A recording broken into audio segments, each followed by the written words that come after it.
Double Dragon is one of the classic franchises of the 1980s, and those who play the NES versions usually remember them quite fondly.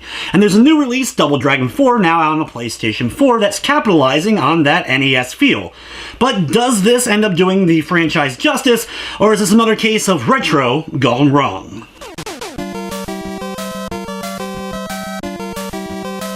Double Dragon 4 looks and feels like an NES-era Double Dragon game, very similar to Double Dragon 2 in almost every regard. Character sprites and enemies, as well as just overall feel and level design, feel like it was pulled directly from that game in particular, and easily could have been like an expansion to that classic Double Dragon. The game is a bit confusing as far as continuity with the series goes, but basically this is a direct sequel to Double Dragon 2 and actually takes place in the timeline before Double Dragon 3 on the NES. It's part of that set of games, excluding the kind of pseudo-reboot that was Super Double Dragon 4 and the reboot that also was Double Dragon Neon released on the last generation of consoles. The game story is told in a very simplistic way with just kind of still pictures and some text that get you between the levels as you're going through. You play as Billy and Jimmy Lee, of course, and you're going to be battling through enemy after enemy and going through several different levels with different backgrounds and designs, along with stage hazards that will get in your way as you try to save Marion. The game story is broken up into 12 different levels, some a little bit on the short side, while other ones have a bit of length to them, broken up into a couple of different areas each. This game is retro, and almost retro to a fault, unfortunately. While the beat-em-up action is as fun as ever, where you're being able to combo enemies, back elbows, spin kicks, and a few new moves in the arsenal that you'll be able to learn and will definitely come in handy as far as being able to get enemies away from you, at the same time, the cheapness factor, cheap deaths, pits that will instantly kill you, and other stuff that was also in the classic Double Dragons are brought back here as well. It's very easy for enemies to kind of swarm in on you, knock you to the ground, and if you don't hit the right buttons in order to pull off certain moves, you're going to be knocked right back to the ground immediately after you're able to stand up. It took several playthroughs for me finally to start to feel comfortable with what moves ended up working against the different enemies and being able to actually stand back up during large fights.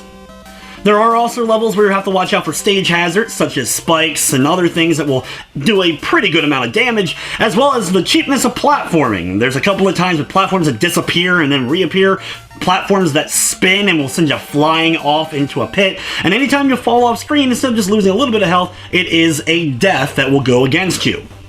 The game gives you 5 continues, as well as 3 lives for each continue, and unfortunately, once that runs out, you're starting back at the beginning of the game, though there is a mission select to go back to the mission that you've made it to the farthest in the game by pressing start at the main menu instead of X, which is something I didn't discover until I've already played through the game several times. This, of course, makes it feel more like a classic NES style of game. The difficulty is very much on par with what you would expect from that era, so it's going to turn off some newer gamers for sure, and honestly, at parts, while I appreciate the nostalgia and all, there were definitely areas that could have been improved upon that just didn't have to be as cheap as they ended up being.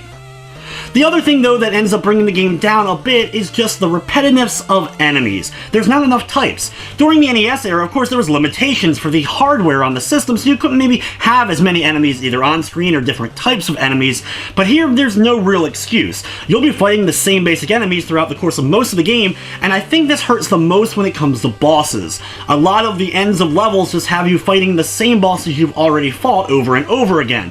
While this made sense for older games because of those limitations, it just doesn't feel right here, and I wish there was more variety to the overall enemies. Honestly, the funnest part about Double Dragon 4 is the unlockables that you get. As you're going through the main story, you'll unlock new playable characters for the 2-player duel mode, the one-on-one fighting mode that you'll be able to pick any of the characters you unlocked and battle against your friend, similar to the classic NES Double Dragons, as well as there's the tower that you unlock, and the tower unlocks once you complete the entire main story for the first time. The tower is 100 floors tall and has different enemies on each floor. Once you defeat all the enemies on a floor, you'll move automatically up to the next one, where you'll have to keep battling. You have 1 life and 1 health bar in order to see how far you're able to get.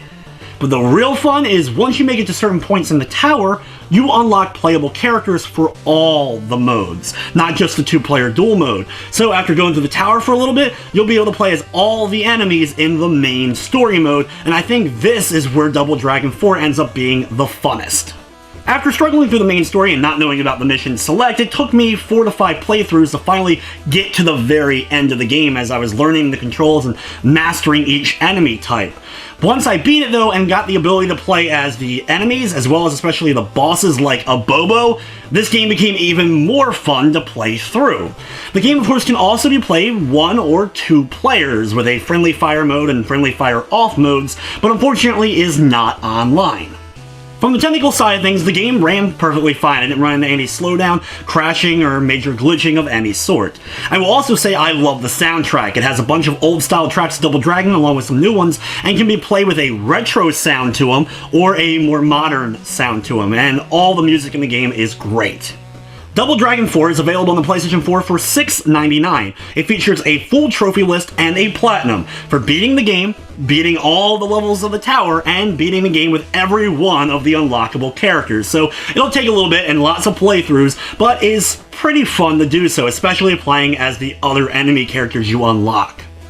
In the end, this game is nostalgic and retro, and at points, retro as a bad thing with some of the cheapness that goes along with it. I think old school fans of the classic Double Dragon, especially Double Dragon 2, are going to love what's presented here with Double Dragon 4.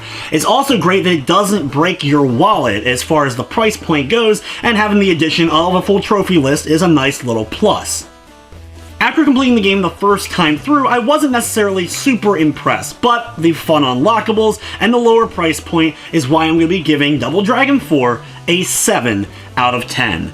But anyway guys, that's going to wrap up this review. I'd like to thank you for watching, and of course, I hope you enjoyed.